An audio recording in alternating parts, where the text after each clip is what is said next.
However, the respondent number 3 has not verified it and instead merely observed that if the stock register would have been available at the time of inspection, then the stock could have been verified, and now the stock has been sold after manipulation. He has not mentioned in the order that which entry in the stock register is the result of manipulation. It is admitted fact of the case that the shop of the petitioner was not opened by the authorities in her absence, and justification of her absence is well founded. There was absolutely no independent witness in the entire episode. Non-presence of any independent witness becomes more important under the facts and circumstances of the case due to presence of the complainant and his role in the matter, with whom the petitioner has enmity and had lodged the FIR under section 370 IPC, and trial is going on. Therefore, recovery of quantity of food grains shown by the inspecting team is unbelievable. Despite request of the petitioner, the state authorities have not verified the stock of essential commodities. Consequently, the allegation of lesser stock found in the alleged inspection cannot be accepted.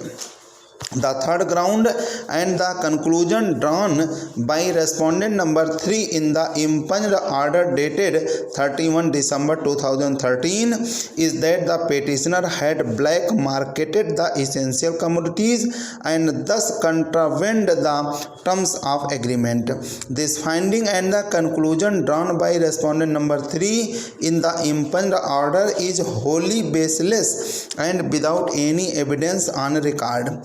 There is no finding in the impunged order that any card holder has made any complaint against the petitioner with regard to non-distribution of essential commodities in the prescribed quantity and at the prescribed rates.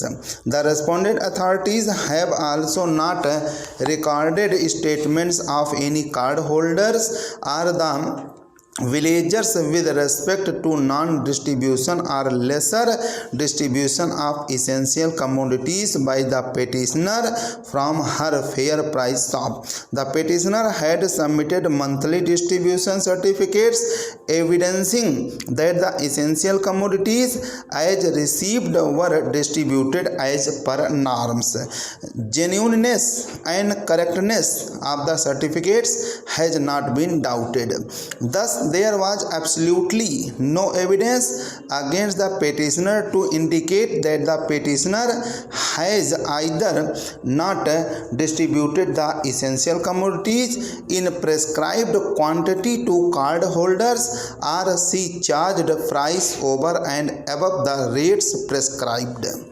So far as the rejection of the delay condonation application filed in support of restoration application and the rejection of restoration application of the petitioner by the appellate authority is concerned, it is relevant to note that the petitioner has sufficiently explained the delay and also shown sufficient cause for non-appearance on 22 May 2015.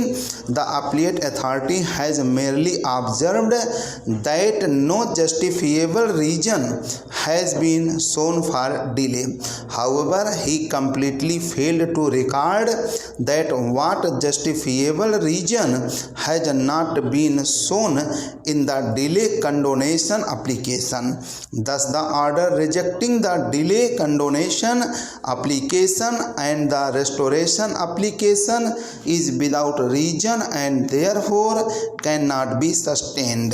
In view of the aforesaid, the impunged orders dated 31 December 2013 passed by respondent number 3 cancelling the fair price shop agreement of the petitioner, the order dated 22 May 2015 dismissing the appeal in default, and order dated 22 December 2016.